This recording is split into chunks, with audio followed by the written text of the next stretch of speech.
Hello, everybody. I just wanted to give a second for everyone to come in, but welcome to our Canva Vanguard Workshop today.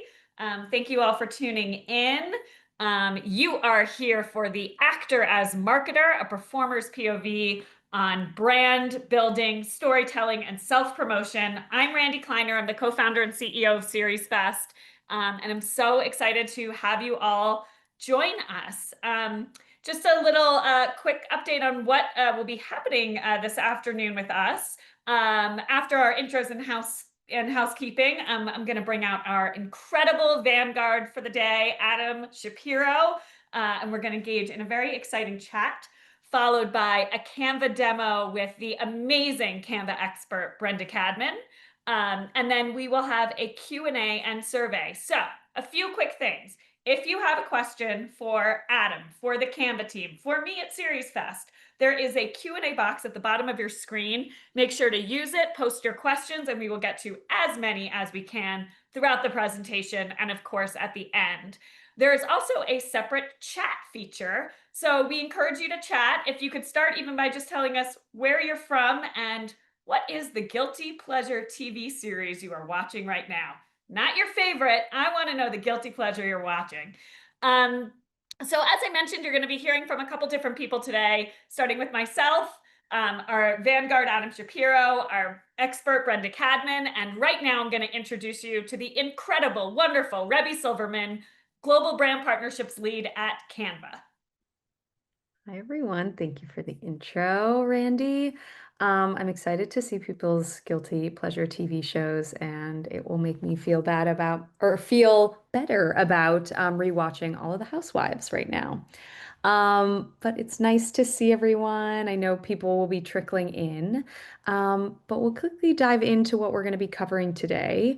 So obviously we're joined by Adam Shapiro, and today is all about the art of brand building and marketing, which is sometimes a topic we really don't want to touch for ourselves. It can be hard to self-promote or uncomfortable, or where do I begin? So we are going to dive into that with Adam today. And then in our demo portion, really exploring how Canva's tools can take the ideas you have in your head, the thing you want to create to promote, your body of work, into really standout quality marketing materials that truly set you apart, even if you don't necessarily have that design background. But a little bit about Canva. I know a lot of folks are already on our tools. If you are newer to us, a little bit about our brand and our product. So why we exist, our mission is to empower the world to design. And if you've used Canva before, you'll be very familiar with our very simple and easy to use drag and drop platform. If you are new, we will show you that today. And our mission has always been to empower the world to design, but something we've seen develop rapidly over the past few years is that it's no longer just the designer's job to create beautiful content. It is really table stakes. I am probably telling this group nothing you don't already know, but we are all wearing the designer hat, the marketer hat, especially in today's economy. We are multi-hyphenates, and really it's table stakes in this day and age to stand out in a visually compelling way. So with that, there's a lot about our tool that folks might not necessarily be aware of. So, everything, of course, from presentations and pitch decks to social media, but way beyond that. So things like sheets and docs and whiteboard and Canva video and print. So we will cover some of that today, not all of that, and we'll give you some resources at the end as well, to learn more about all of those. And in addition to all of our Visual Suite doc types, they are infused with the power of Magic Studio. So if you're not familiar with that, that is Canva's suite of AI tools. Magic Design, Magic Media, Magic Eraser, that could be a workshop in and of itself. We will hit probably on some of those today, again, but share resources for you all if you want to learn more. But before we dive in, as mentioned, we are going to hear from the expert himself, Mr. Adam Shapiro, actor, entrepreneur, SeriesFest Vanguard, on sort of the modern survival skills for today's performer. So with that, I'm going to pass back to Randy and let you kick off the conversation. Amazing. Thank you, Rebby. And we will look forward to hearing from you later. And without further ado, you may recognize him most recently from playing Adam Shapiro on The Bear, Please welcome Adam Shapiro. And yes, that is a true statement. His character name is Adam on the bear. Welcome, Adam. Thanks for joining us. What's up? I'm here. Can you see me? Yeah, we can see you. I Adam, love what's it. your guilty pleasure TV show that you're watching right now? Or Just straight up season 3,248 of Dancing with the Stars. that's good. Yesterday's episode was quite entertaining. Everyone's crying and dancing, doing all that modern contemporary stuff, which I really love. The really like dramatic contemporary dancing. I'm obsessed. Love it, love And it. people are doing it with like their kid. I'm like, this is the best TV ever. Totally.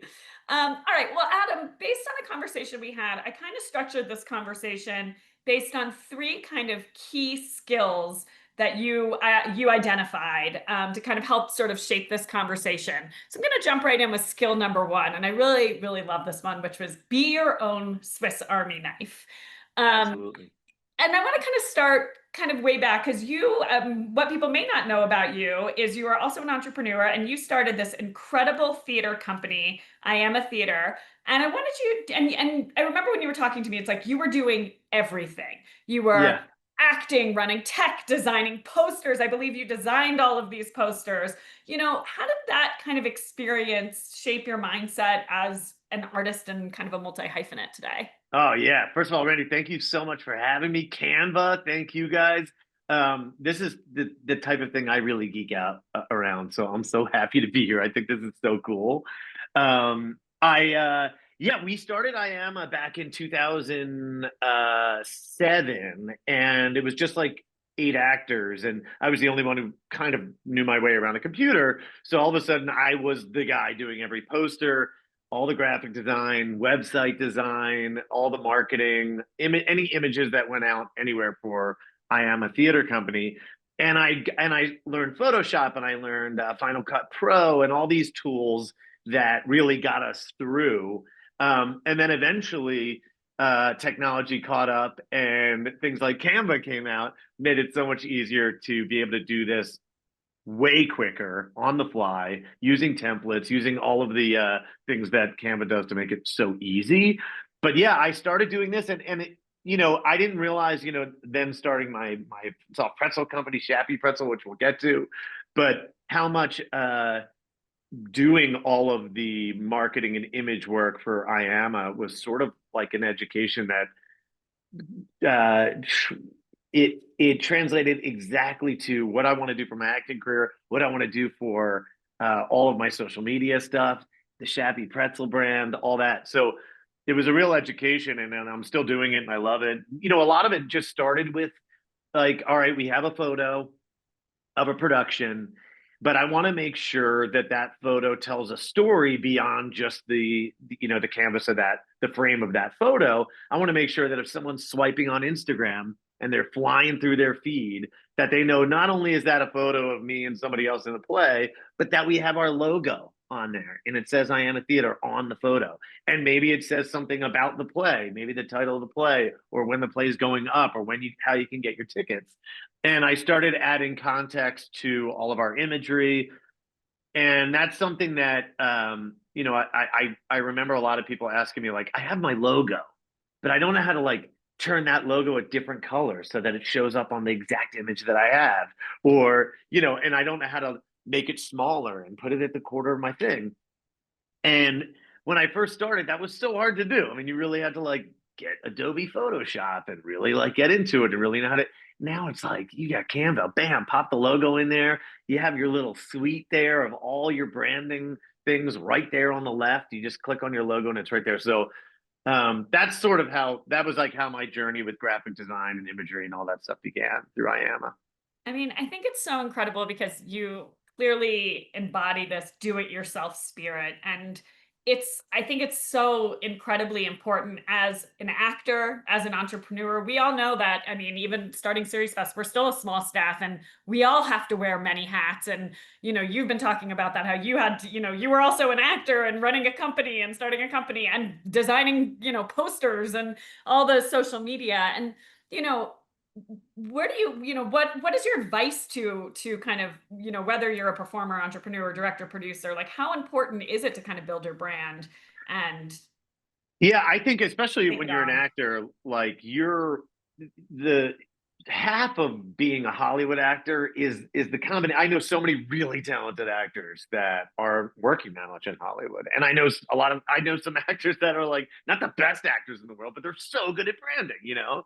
And so I think you need a little bit of both, a bit of both, and I think you kind of have to wear all those hats and be comfortable in them. I mean, now tech is a huge part of being an actor. We're putting ourselves on tape for all of our auditions. Everything happens online. We really have to know our way around the computer and our phones and stuff like that. So I think that, you know, even if you can hire a publicist, they're still not going to be helping you with individual pieces of content, right? That might be a social media manager, and who amongst us is going to afford a social media manager, right? So you're going to have to do everything on your own. And I think the more comfortable you get being able to make your own images, the more professional your entire brand looks. And you can start to, if we think about our social media pages, our Instagram page as a billboard, and people are driving by like they would be driving by on the street, but they're just swiping up their screens. You want to make sure that your billboard is always there, that it's filling up the canvas of that billboard, the size that you're allowed to do on that street, and that there's context there so that even in a split second, somebody's going to know not just your fans worldwide, but also the people directly in our inner circles as artists here in Hollywood. They know exactly what you're up to and exactly what you're doing at all times. So I think that just makes such a big difference as an artist, and then you can also talk about the fact that Canva's not just making images. Like we just learned, you can be making pitch decks on there and things to print out and posters and all sort of marketing materials. So it's pretty incredible. But yeah, make sure that if there's a billboard available, make sure you're filling it with what you want to put out there. Yeah, I love that so much. All right, so be your own Swiss Army knife, but on to skill number two, and I love this one: brand or be forgotten. And I'm going to start us off by playing a little video, and then I'm going to have you tell us the Oh, okay. story All behind right. this video. So get ready. I love like taking energy that's already out there, right? And then using that to propel something. And so, for example, like with Shappy Pretzel, I was never gonna like make that into a business, but there was just all this momentum and people were really digging the stuff that I was putting out there on Instagram about the pretzels. And I was like, maybe I should like sell some of these pretzels. And all of a sudden it's a company. And something happened with branding for me as an actor, not in addition to the fact that somehow I'm always playing Adam Shapiro and I love to sort of make fun of that and make videos on Instagram about that. One of the things I kept seeing like during the pandemic, I posted a clip of me in a movie and somebody said, "Do you ever act without a messenger bag?" And like they said that in the comments, and I was like, "That's such a weird comment." And I go to sleep that night, I'm thinking about it, and then I go through my Dropbox folder of like all the video of all the things I've ever shot, all the TV shows, movies, plays, whatever. And there's a messenger bag in like 95% of the clips. And I was like, I don't think I do act without a messenger bag. So I go through the clips and I make a little reel of messenger bag stuff and I put it out there. And everybody sort of like lost their mind about it. And all of a sudden I'm like, oh, this messenger bag thing is really fun. I can maybe go on to a movie and be like, can I just like sneak a messenger bag into this one scene? Because I know when the movie comes out, I'll be able to like make a little bit of content about the messenger bag. It's a really fun way, almost like an inside joke with myself or anybody that follows me, to talk about things that I'm about to be in without it being annoying. Right. And so Totally. I and now like the props world is so small because messenger bags is not given to you by costumes. That's given to you by props. And it's usually the last thing that is given to you before you start shooting. So I don't even know what's happening. But now all the props people that I've been working with for the past 3 years are like excited to sneak a messenger bag into the scene. So now it's taken on a mind of its own. So this video is one I haven't posted this yet because uh, I just did a couple episodes of Lincoln Lawyer, and it'll be on later. But of course, I had to make this video about about my messenger bag cameo in the newest Lincoln Lawyer season. That's so funny. All right, let me try and see if this is going to play here. See if it works. Let's see. We'll give it a shot. Oh, ready for me? Yeah, they're ready for you. Ready for you on set, Mr. Shapiro. Mr. Shapiro. Mr. Shapiro. Lo and behold, Adam's character, a messenger bag No. again. Messenger bag, say it loud. Messenger bag stands out in the crowd. Messenger bag, my swag's in doubt. Messenger bag, I'm feeling so proud. But of course, I'm gonna like, screen grab the Netflix logo and use that on my own. And one of the things I love to do when I'm working on shows, at the very top of the call sheet, maybe your lead, your co-lead, they're gonna get a folder of content from the social media team, from the network or the studio. But the other 98% of the actors in the movie are not gonna get any sort of content of a like folder of assets or content, right? And as somebody who's been in a lot of stuff where I want to post about it, I want to be an asset to the show and I want to be posting about it, but it's like I want to post something that relates to me so that my followers are like, oh, Adam's in that and this is what he's doing, right? So a lot of times I'll go over to the studio or network social media and figure out how are they branding the show and how can I sort of mimic that on my own using my own screen grabs and my own content that I took while I was there. So like this is like a perfect example. But I think, whenever I see an actor post a screen grab of a show they're on and the logo of the show or the logo of the network is on that photo, it just looks really impressive. It looks like somebody from the network took that screen grab and sent it to them to post. So I just make all my own. And we'll see that in some slides coming up. But I think like that's such an easy way to add context to your images and make it look really professional. It doesn't take any time at all. It's super easy, especially when you're using a system like Canva. It's almost like no excuse not to do it, I want to talk a little bit about Shappy Pretzels. Yeah. An incredible brand that you built. First of all, where did you come up with the idea? So during the pandemic, when everybody was making sourdough, Yeah. everybody's just sourdoughing it up everywhere, all over the country.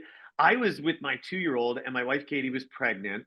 And she was just like locked in our bedroom because we didn't know what it meant to be pregnant during a pandemic. And it was really early and we were in lockdown. And I was cooking a lot with the 2-year-old. I'm like, man, I would love to make a Philly pretzel, the kind of pretzel I grew up with. And so I start messing around, doing some trial and error, posting all of my trials and tribulations, trying to make a good pretzel. I made a lot of really bad soft pretzels for a couple months. And Katie was my taste tester. And then one day I pull a batch out of the oven and it's like the best soft pretzel I've ever had in my life.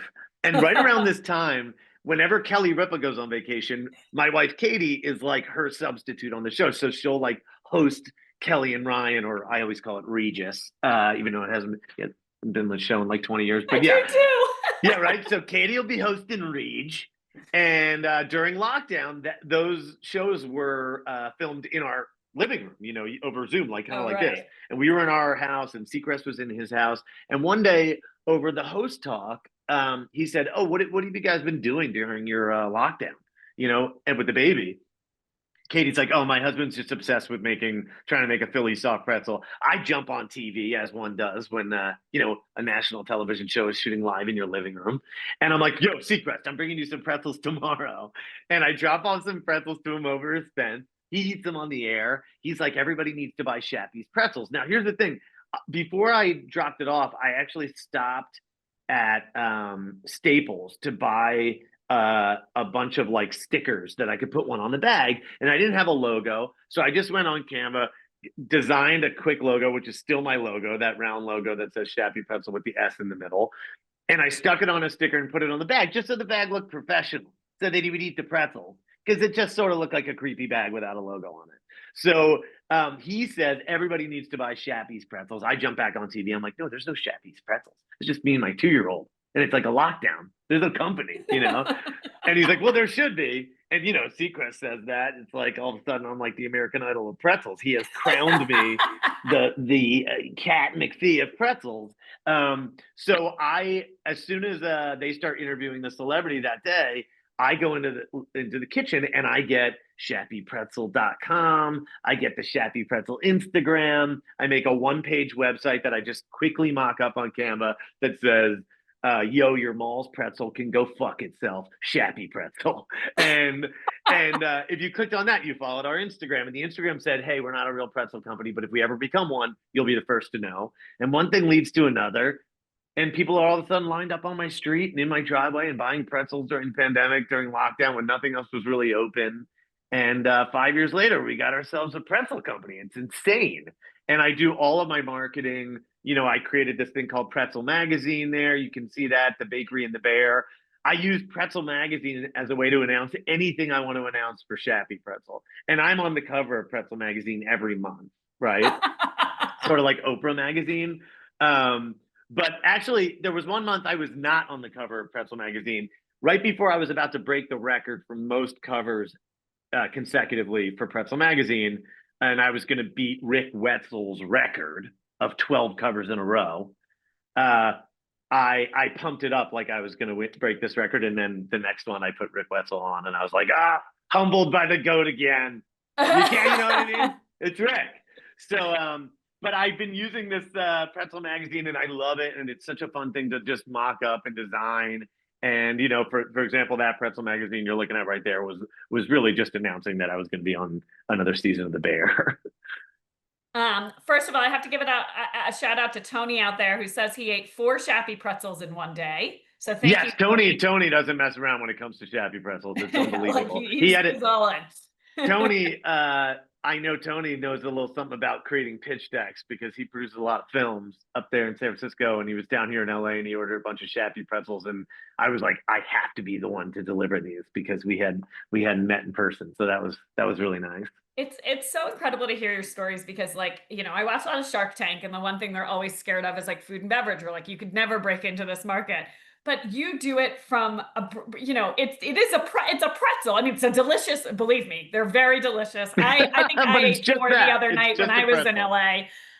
But it's about the brand you've built and the way you've done it in so many different ways, and using Canva to create all these different assets and things that, you know, carry through. But it's the way that you brand, you know, and you carry it through from marketing, advertising, social media, to really just creative ways, and then bringing yourself into it, and you being that brand, I think is so important. And yeah, I also think it just really crosses over. I mean, people are like, what do you know about pretzels or running a company? I'm like, well, as an actor in LA, I am the CEO of a company, and it's a small company, and that company's called Adam Shapiro, but I'm the CEO. I'm head of marketing. I'm head of social media. I'm head of sales. I do all of our books and our business and outreach and customer service and the product. And so until you become like a giant movie star and you can start to hire a publicist, hire someone to do all of your accounting, hire somebody to do all of your sales and your outreach, and you're doing all that on your own.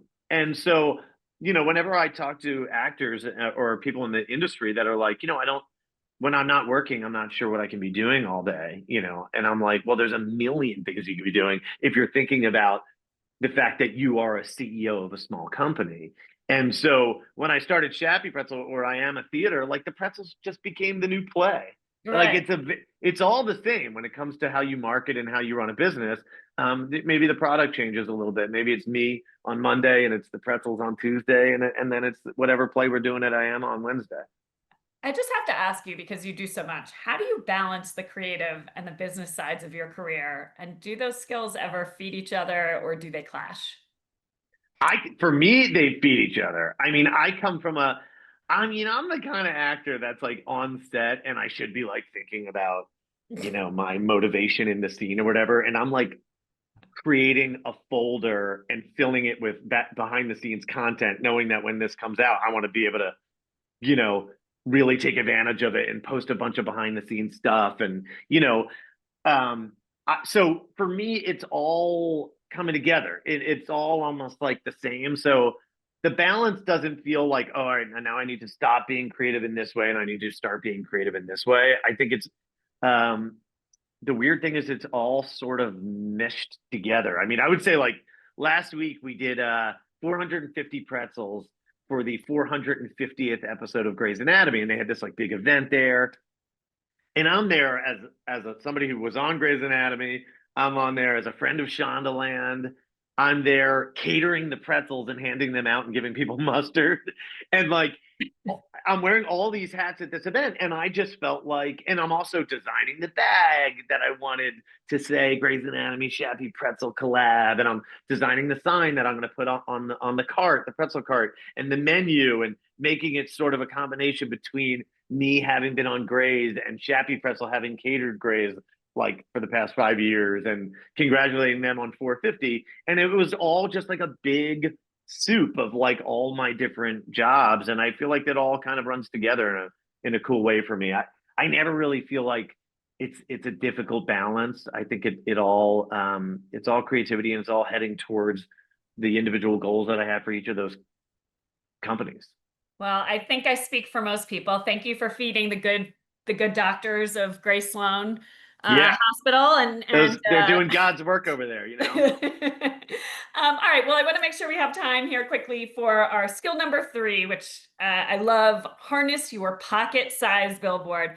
And I think these images you talked a lot about, you kind of started to talk about, first of all, how you have to wear all your hats to promote yourself as an actor, and that, you know, studios, networks, they don't always, it's not like they're giving you all the assets and saying, here's your social press kit with the exact photo image to use and the what to say. I mean, you built all of these for yourself and for Katie, correct? Yeah. For example, like the one up top that says Lemmy, I was one of the leads of the Continental, which was like this John Wick TV show that we did for Peacock. And but because there was a couple, like Mel Gibson was in it, and they were like really publicizing him or whatever. And so those character posters, they only did like 3 of them. It wasn't for like all 6 of us leads. It was just for like the 3 at the top. And I thought those character posters were amazing. And I had become friends with the photographer that took all of our photos for marketing purposes. But the photos they used were really just of those 3 actors. It wasn't of the 6 of us that were leads. And so I hit him up. I'm like, yo, can I get some of these photos? And I basically looked to see how they created the posters for each character of those 3. And I was like, I'm gonna make my own poster. And immediately I posted it and got like emails and text messages from everyone involved in the show. Like, wait, did I miss an email? Like, did we all get character posters? And I was like, no, I just made my own, you know, and because I thought my character deserved a character poster. And I know enough people who work for social media and marketing and networks and studios to know that there's only so much bandwidth for them, right? If you're on a Netflix show, whoever's making the social content for that Netflix show is probably making social content for like 10 other shows in that moment. And about 2 weeks after your show airs for the first time on Netflix, that social content manager is moving on to whatever's airing that week. And so you may not get any content for your own involvement in the show or the movie. And so I want to make sure that I'm doing it. And for example, for Hunting Wives, in the upper corner there, there was a picture on Netflix, like a little thumbnail that said that the show was going to be coming on that week, but there was no other social media, no other marketing. So I went on to Netflix and screen grabbed that photo and then moved it over to Canva, created a couple layers, wrote tomorrow, wrote the Hunting Wives, put the little red Netflix logo at the top so that I could post it on Katie's account. And there was some context, the fact that you know, this Hunting Wives show was something that Katie was in and that it was airing tomorrow and that it's on Netflix, you know. But that's all stuff. Kelly and Mark's a good example too. Whenever Kelly and Mark, that's old school over there. They've been doing stuff the same way. If it ain't broke, don't fix it, right? Which really works for their show and really works for Kelly and Mark. But Katie, as a guest host, who's just going to be hosting maybe 3 days in a row, they don't send any content, anything like that. So Katie and I made sure we knew that we had a bunch of stuff coming up, and we took our own photos with a photographer and to use as we, you know, as things came out. So that one I thought was a perfect one for like a morning show. And I took the colors that Kelly and Mark uses on their social media and on their website and quickly just threw together something saying that Katie was going to be guest hosting for the week.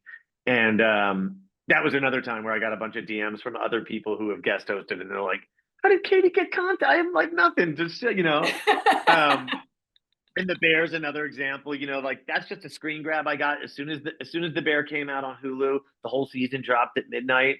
I recorded the whole season on my computer. Everything that I was in, I took screen grabs, made those screen grabs, edited them a little bit, and put the logo in the corner. And I had a bunch of content that I could post for the next week.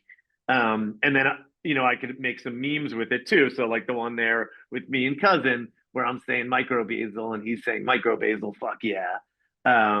Those are just memes I'm putting together on my own. Then with Katie, we have all these really beautiful pictures that people were using, like Us Weekly in this one, and there was a really nice quote, and then Us Weekly did a digital article about Katie and hunting wives. But I just thought the photo was so great, and in the digital article, it's really small.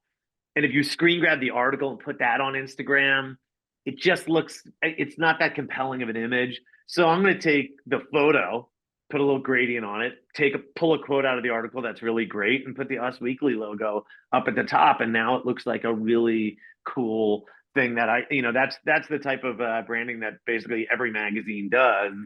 But it's normally like, I don't know, maybe like the more like high fashion magazines, and Us Weekly's got like 1 million articles, and they're not doing that for each of the articles. So I just make sure to be the one that does it for us.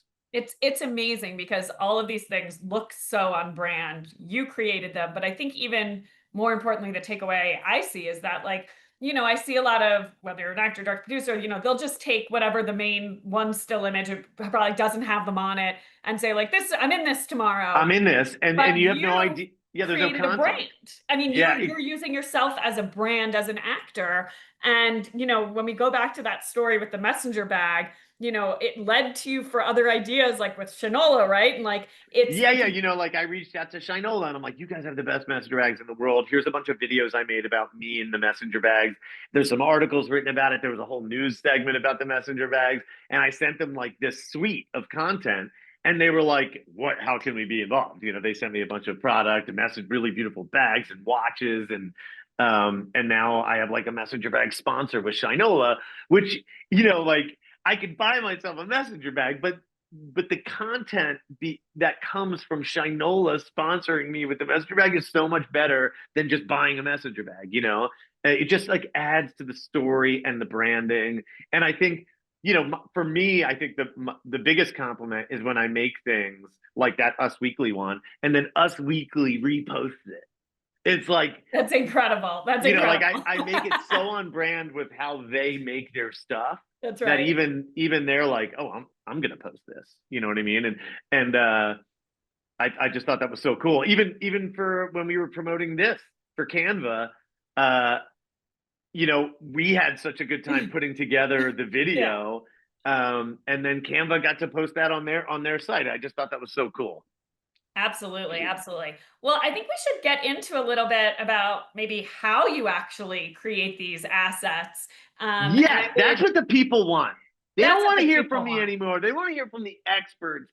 Do a little Canva live demo, show people how actually I am no genius. This is just Canva has just made this stuff really easy to do and really user friendly. So everybody check out this Canva demo. Let's dive in as it. Let's do it. And please welcome to the stage Brenda Cadman. And I'm going to stop sharing my screen so she can jump right in with Hi, Brenda. Demo. Hi, Brenda.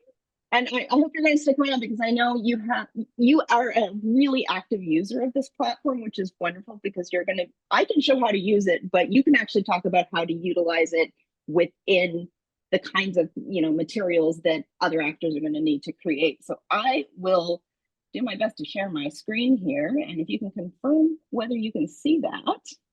I love it. And here we're using the browser version of Canva. We're using the browser version. There is also a mobile version, obviously, on your phone, and there's also a desktop version that you can actually download and use as well. But I am a fan of the classic browser version. Browser. I love it. Classic browser version. The one on the phone, by the way, guys, it's insane. Like, it is insane how much you can do without even, with being on your phone and having to even open up your laptop. It's really crazy. It absolutely is.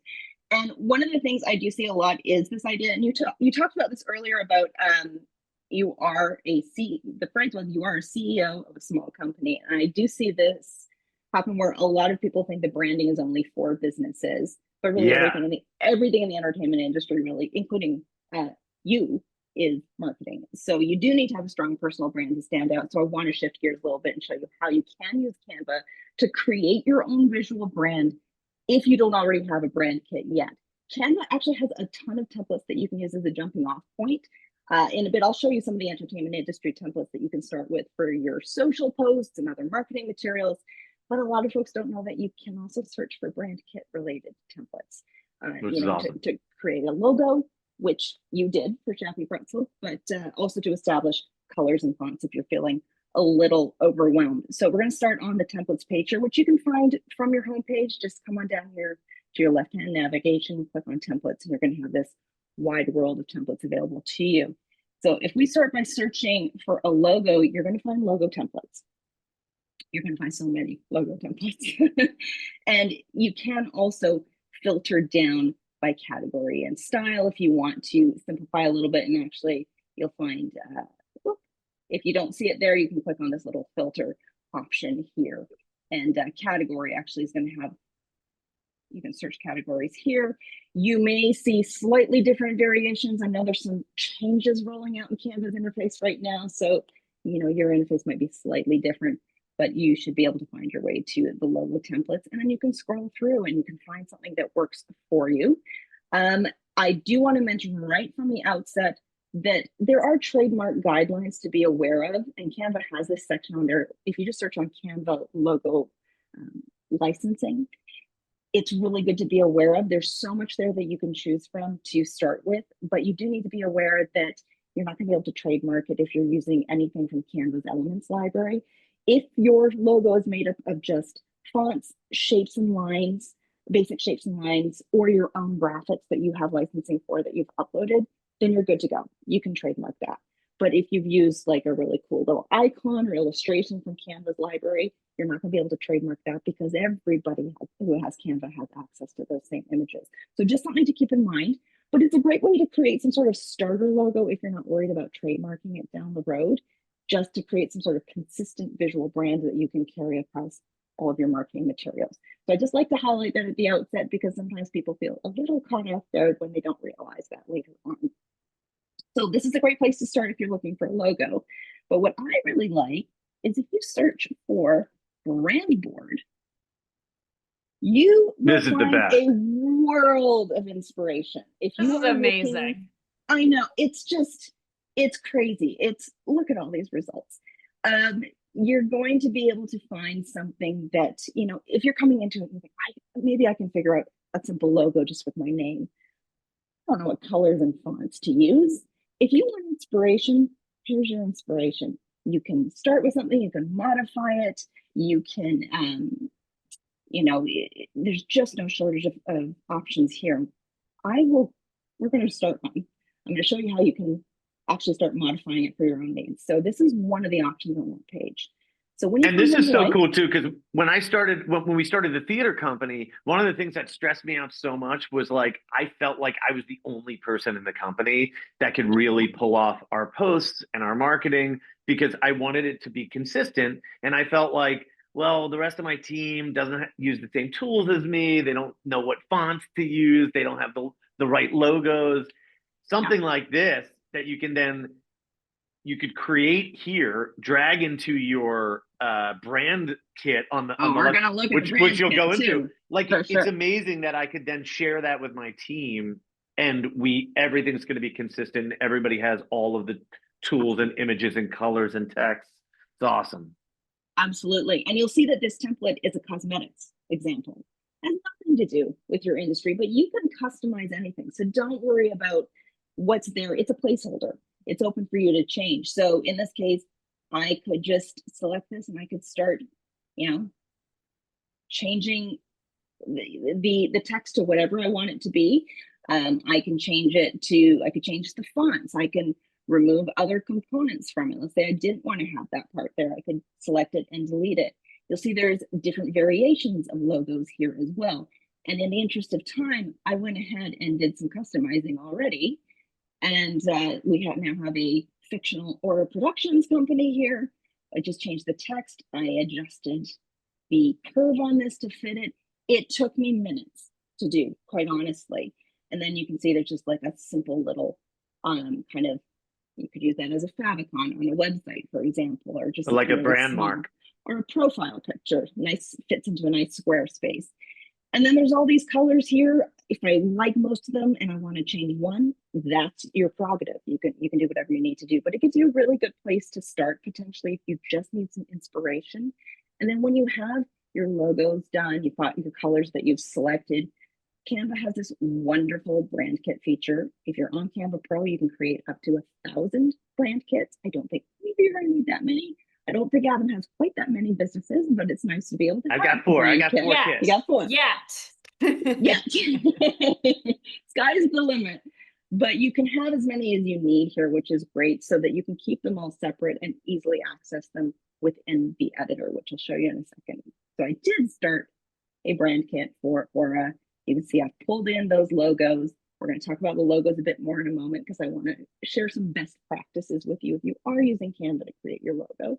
But I pulled the color palette in.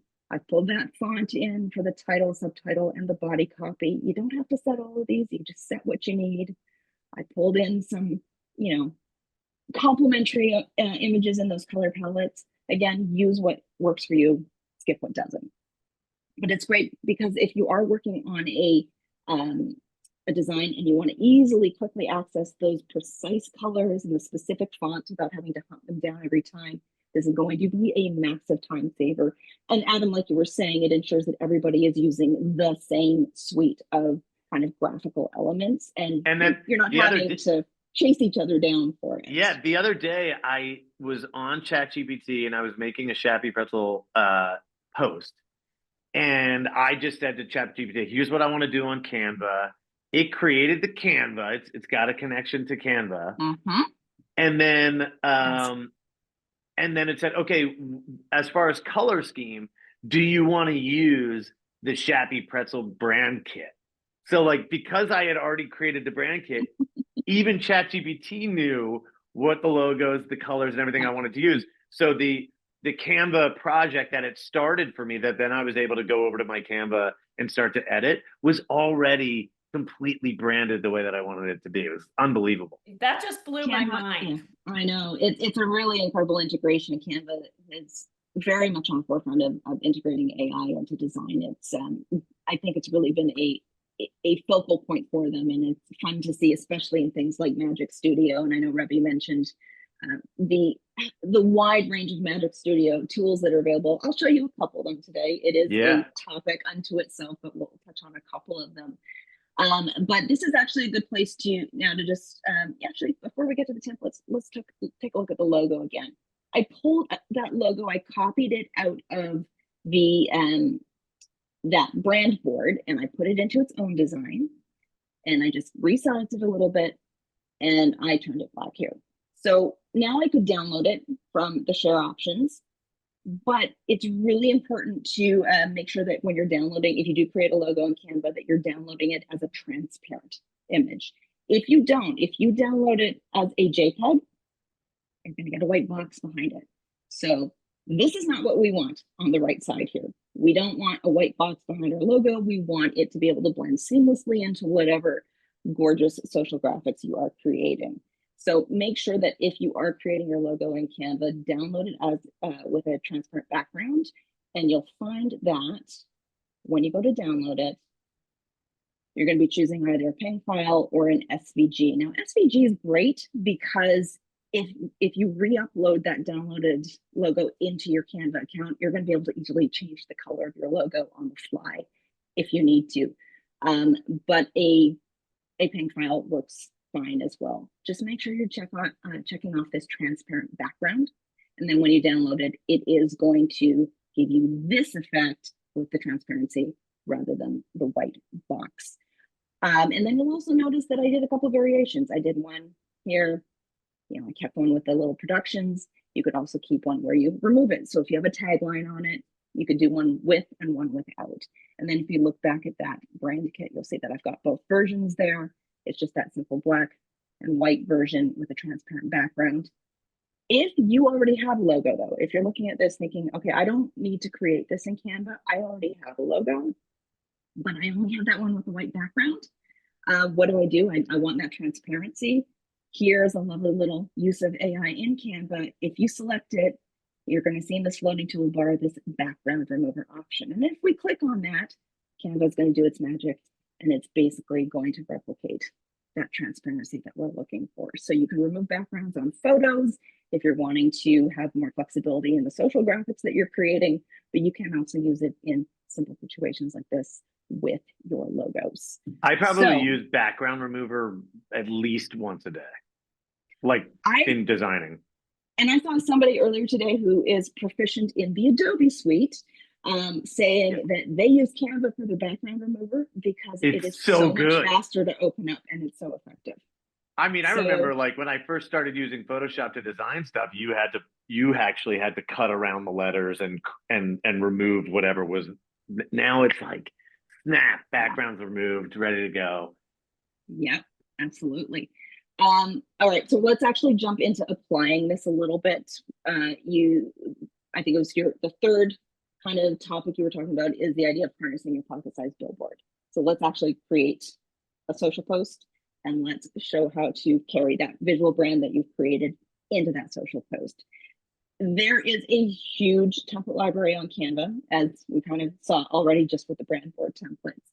But there actually are also these industry approved templates for the entertainment industry. And if you go to canva.com/entertainment and you scroll down, you're going to see all these different categories here of the different kinds of templates that have already been kind of pre-screened and pre-selected for you to start with. Because it's great to have selection, but that template library can be incredibly overwhelming as well if you just want to find something really quickly. So this is a great place to go and start. And I'm going to hop into social posts here. But I'm going to start with this nice, simple black and white version, because I think this will be really effective to show what it looks like if you suddenly apply a really bold, bright brand to it. Now, I could go through this. I could start manually changing colors, and you'll see if I click on the text color here, I've already got my brand kit set up here. I can easily access my colors here. I could also go to the fonts and I could scroll down and I can choose from the fonts I've already pre-selected.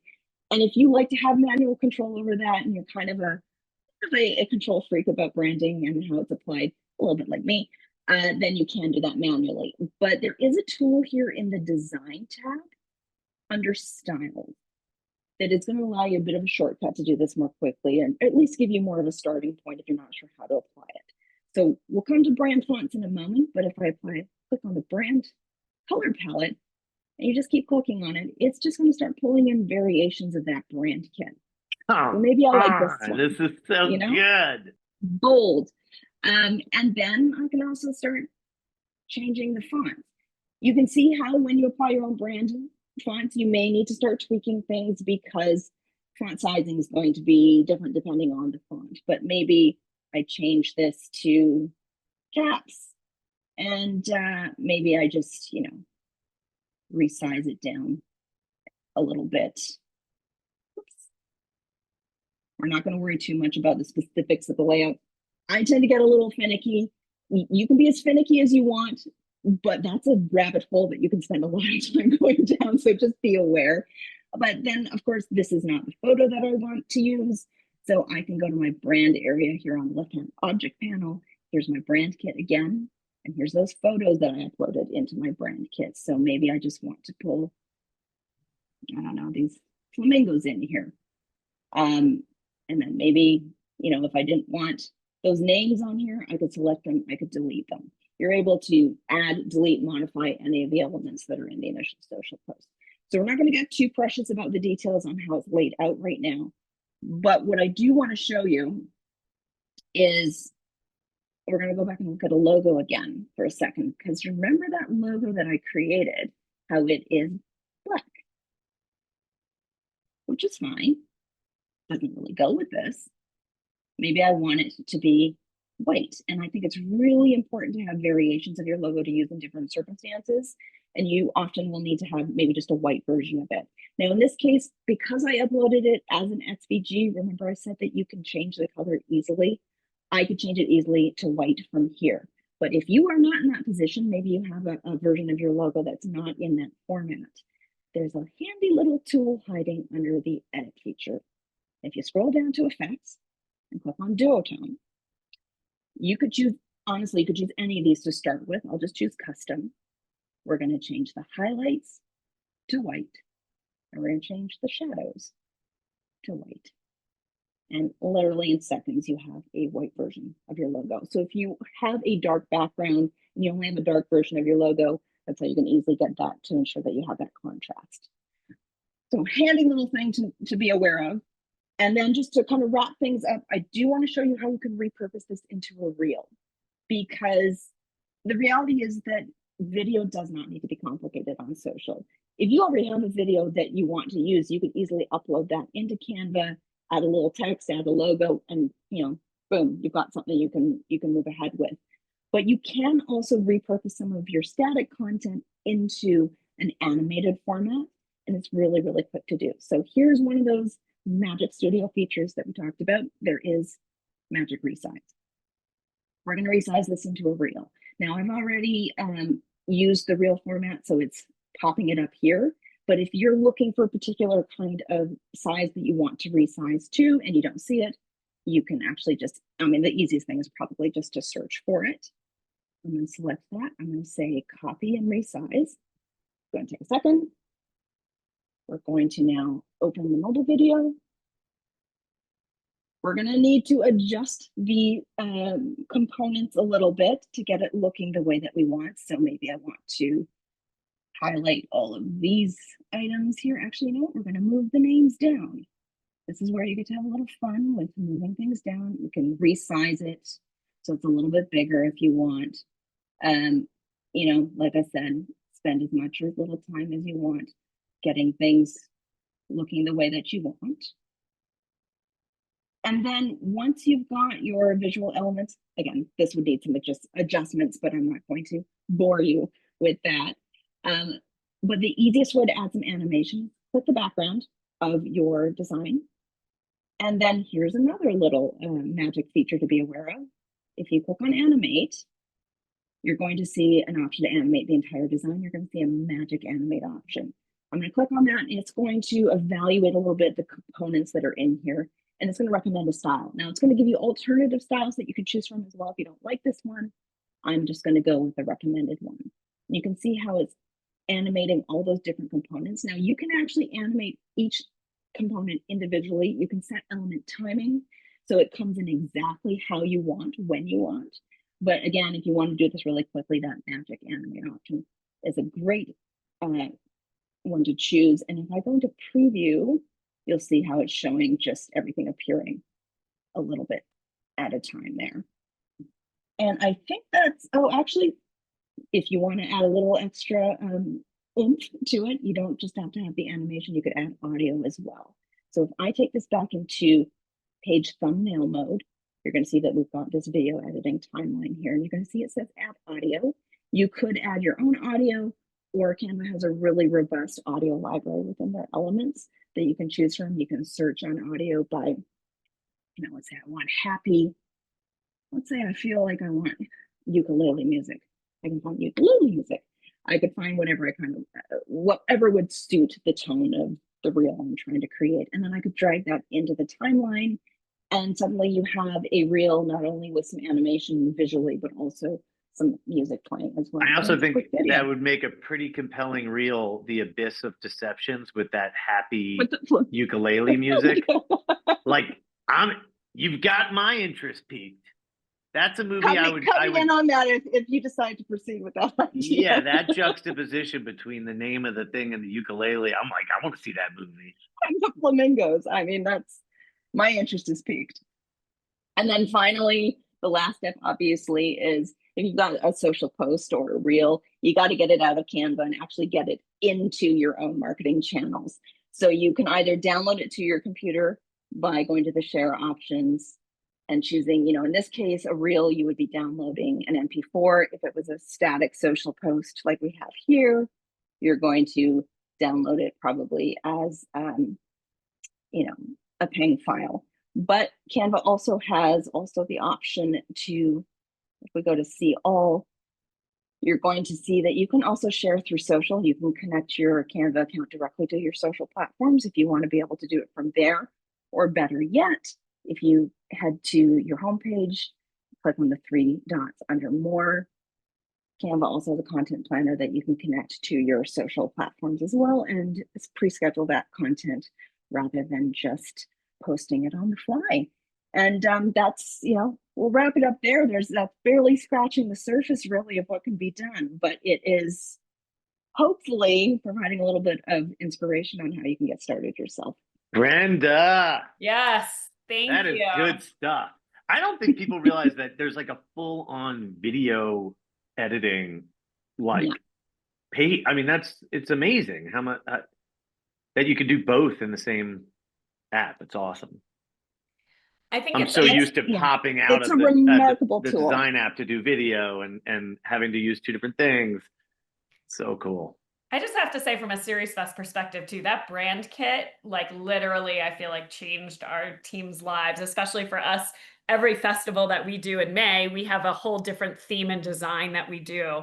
And by having that brand kit, it not only allowed us to pull it into the obvious places like our print materials and our socials, but we able to do it across everything. Like when we send out itineraries, when we send out how to fest, when we send out all the little like communications that, I don't know, we used to do in like Word, Microsoft Word, and maybe we'd have like a color, now all of a sudden the entire thing looks professionally designed by just a click of a button and a few small edits. And I think it's just so incredible how quick and easy, and it keeps up with the kind of rhythm of the career, and you're just able to kind of move it forward. So it's just such, all the things you showed us and how quickly you're able to do them is just so fantastic. All right, we have a couple of questions coming in, and if you have some, we've got a few minutes here. Please ask them, whether they're for Brendan Rebby, whether for their Adam, or for myself.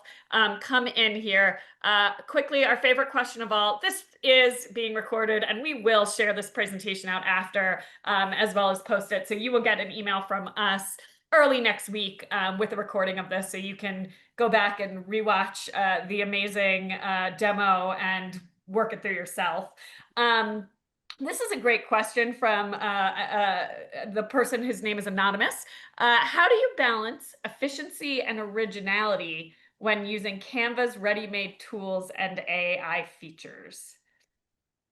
That's a really good question. Adam, I see you nodding. I don't know if you have any feelings about that from the creator perspective. Happy to open up. I mean, for me, it's just balancing your time. Sometimes I have 2 seconds to come up with something because it's, for example, like I remember when we had a dinner the other night and Canva was there and all these different partners of SeriesFest. And I wanted to bring some pretzels, but I wanted the label on every bag to have the Shappy Pretzel branding and the Canva branding and the SeriesFest branding. And I was able to quickly bring up a template. So the creativity was in the idea, the template was in the execution, and then you can then customize the template to what you want. So, there's times where I'm like, I've got all day to make something and I can be super creative and go from the ground up. But I think it's also when you're running your own business and you're wearing a million hats, sometimes, using and then also the thing with Canva's templates is it's not like the things that we used to get templates on, like Instagram, when Instagram first came out and there was like 10 templates and it was so obvious that what you were looking at came from a template. You're talking about Canva's got millions of templates, and the moment you select a template, that might spark inspiration. So you go, oh, you know what, I'm going to use just one piece of this template, get rid of the rest, and start building from there. Or you're like, this looks amazing, I'm just going to replace everything as is with my own branding, and it looks nothing like a template. So that's how I would answer that. I just think that when I want to be really creative and I want to be completely original, that's one thing. But if you don't have a ton of time, you can still have the appearance of complete originality because you've customized a template that's one of a million.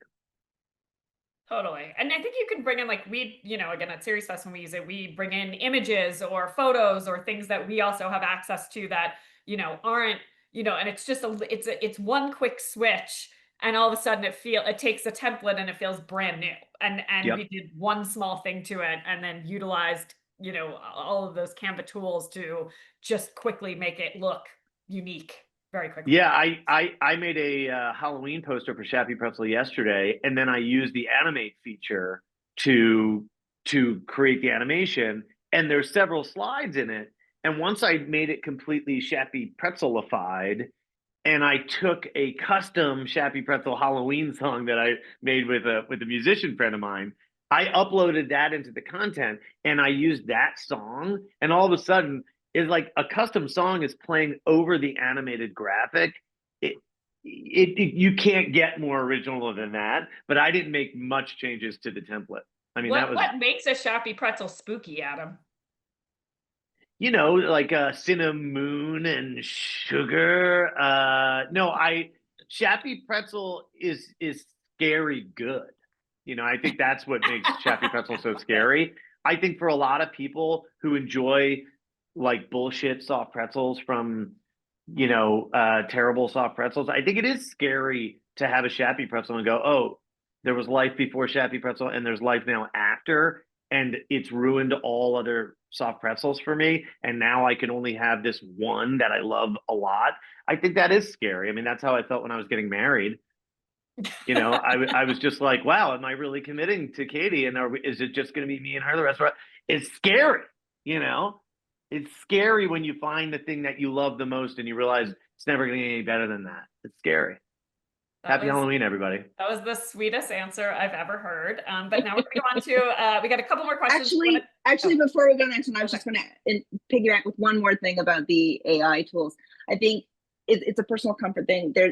The AI suite that is available within Canva, within Magic Studio, and also the other tools that are available, there is a real mixture of creativity apps, but also efficiency apps. And for some folks, they like to generate something new. Others are not at all comfortable with that, and that is, fully respectable position.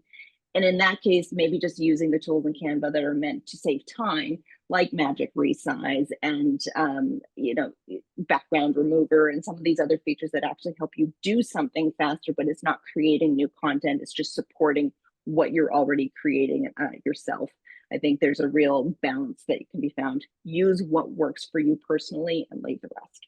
And whatever you decide, Canva's got that balance. Like everything, Brenda, that you just showed, it was like you could click this button and it all happens for you, or you can open up this and completely customize every step of the way exactly how you want to go. It's just, what you have time for and what you're willing to put in. But I think that's so cool that Canva sort of supports you whether or not you want to be on the completely creative side and doing everything by hand, or using all the templates and all the like AI magic. It's pretty cool. Absolutely. Rabbi, I have a question for you from Geneva. Any tips on moving from InDesign to Canva? I have templates in InDesign that I love, but I want to be able to animate and resize these designs for social. Any thoughts on how to migrate over the current InDesign files into the Canva designs? Thank you for the question. Really good question. So a couple of answers for you, and this will become easier in the coming months with some new things launching in Canva. So you have the ability in Canva to upload a PDF. It will unflatten your file, everything from like a document to a really advanced pitch deck. So one thing you can do is taking, downloading things from InDesign into PDF and uploading them into Canva. A bit clunky, but possible. And then you're not recreating things from scratch. It is a beloved tool. There's another thing that is live in Canva and will continue to get better with some new launches coming down the line, which is Affinity, which is a tool we acquired about a year ago for pro designers in Canva. Maybe some folks on this call are already using that. So more details to come on sort of taking things from InDesign and moving them into Affinity, but just to know as well, for those pro designers out there, there will be kind of new tools and features that make designing kind of more advanced graphics directly available in Canva. So keep your eyes and ears out for that. And I saw someone mention the fonts sort of become an issue. So I'll explain just how that works. Obviously, Canva has a vast font library. So if you upload something and we don't have that font or don't have the licensing for it, we will find one that looks the same. Usually does a pretty good job, sometimes not as good of a job. So you can go in and kind of manually fix. But if you're ever like, hey, that doesn't look exactly right, that's what's happening. It's looking for something that looks pretty similar. And just a little note But on I the could fonts. upload my own font if it just happened to not be You in read there. my mind, Adam. I Yeah. was gonna say, if you're on Canva Pro and you have access to the brand kits, one of the features, in addition to being able to set your brand font hierarchy, is you can actually upload your own fonts as well if they're not available in Canva's font library. Just make sure you have the approved licensing to do that. I'm a bit of a stickler for those. You know, it's not the sexy bits, but it's the important bits to know. A final question here, because I know we're getting to time, but this one's for you, Adam. And in your opinion, what's the most underrated feature in Canva that more creators should take advantage of? Most underrated feature? I mean, honestly, I think we just looked at it with Brenda. I think, you know, when you make a static image, to be able to just animate that with a click of a button, we've already been told by Instagram and Facebook and obviously by TikTok that video helps with your algorithm, right? So posting just a still photo or posting a reel on Instagram there's a big difference between how many people are going to be able to see it and how many people are going to be fed it. So to be able to create an image and then animate that, or an image that you've already taken, like Rebby just talked about, taking the PDF, put it in there, it unflattens it, creates all different assets. Each one is its own thing. And to be able to animate something so that even if you don't have a whole video, you didn't take any footage, to still be able to take advantage of animating the image so that when you do post it onto Instagram, it's a reel is amazing. I mean, I just think that's like, would have taken me hours to do before that was a feature. And it was something I did all the time. And I would have to break down the image into each layer and almost old school animate it. So I would, in Final Cut Pro, I would take the background, then I would take the background and just one word, and the background and now 2 words or 2 lines, and then sort of animate it by playing that project, and all of a sudden all the lines are appearing one by one. That's going to take you a couple hours. This is just seconds, and it's going to help with the visibility on social. I love that. Well, I think that's a great way to wrap today's workshop. If everybody here, you're going to see on your screen, we've got a QR code with a post-workshop survey. If you will take, it takes 2 minutes to fill out. We would love to hear your thoughts. If there's things we didn't cover that you want us to cover, this is a great time to get that in there. Tell us what you liked, what we can improve. But thank you all so much for joining us. Please make sure to check out Canva's entertainment professional for entertainment professional workshops.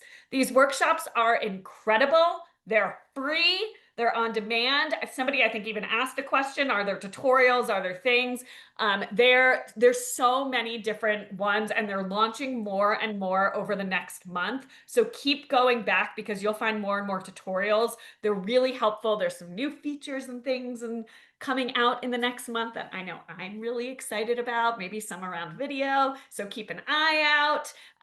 But definitely make sure to check out this Canva for Entertainment Professionals. We will share these QR codes as well on that email we sent post this workshop. And finally, our next and final workshop for this year is coming up. We are going to have the amazing third Vanguard, Alexa Youngie. She's a writer on Friends, writer and showrunner from Grace and Frankie. She's done so much television. We're going to cover a whole set of different tools that you can use. We'll have our Canva verified expert, Roger Coles, back with us. So make sure to register. It's going to be fun and different, and you're going to really hear from a writer's perspective. So a very different workshop with us, and that will be November 13th at 1 p.m. California time, Post Standard Time. Please make sure to join us. Thanks all.